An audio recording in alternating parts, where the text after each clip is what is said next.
Hello guys, it's good to hear from y'all again. Hopefully the sound quality is a bit better this time around. Please let me know in the comments if so. I'm using a microphone. I just hope it doesn't pick up anything stupid, like horrible background noises, things of that sort, because I've never used one. I've always used a regular phone speaker.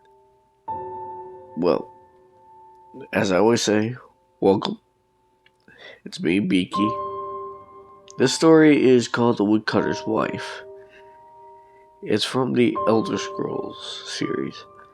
I decided to jump back into gaming lore-ish type deals, stories from games. I hope to expand upon it more often and go into detail, but writing scripts and all that, I'm kind of still in the process of making a script for another story I have going when it comes to lore. I do plan to break on lore, just give it a little bit of time. I'm not too good at writing scripts all that well.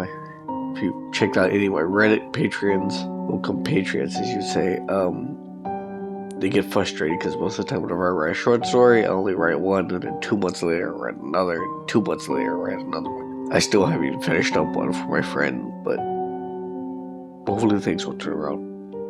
Alright, let's begin with the story.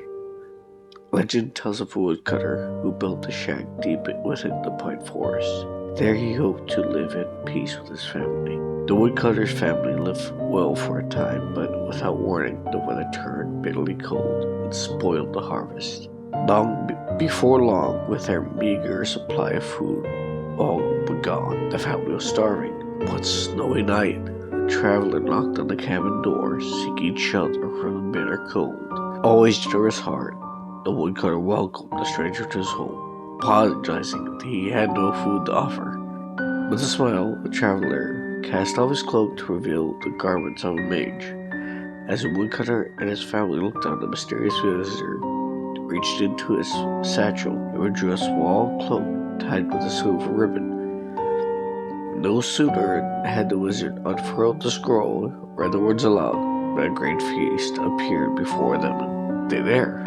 That night, nobody in the woodcutter's cabin went hungry.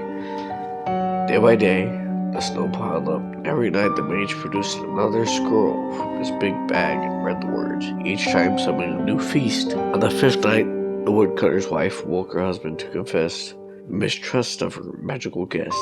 Surely, she argued, there was a price to pay for all these magical feasts that everyone enjoyed after every night. The woodcutter would have none of it. After nearly dying from the lack of food, his family was eating well for once. The divine sent him a gift, he explained it, and it was foolish to question their wisdom. But the woodcutter's wife would not be persuaded. Every night she grew more fearful and more desperate. She was certain that the family had entered into a devil's bargain, and that time would come soon. The mage would ask for something unspeakable for his return, for his gift.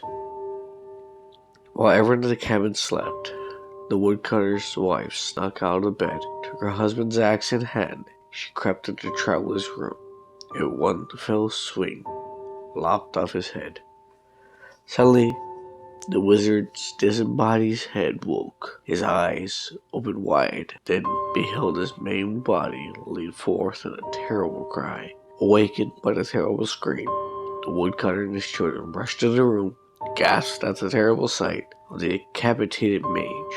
With the last gasp of breath, the traveler laid a fearful curse on the woodcutter's wife. After her mortal death, she was damned to rise once again, walk in the woods along the burning at the rising of the sun.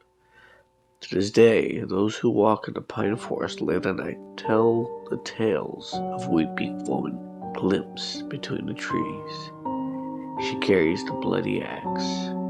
The stories say it's a terrifying tale to behold.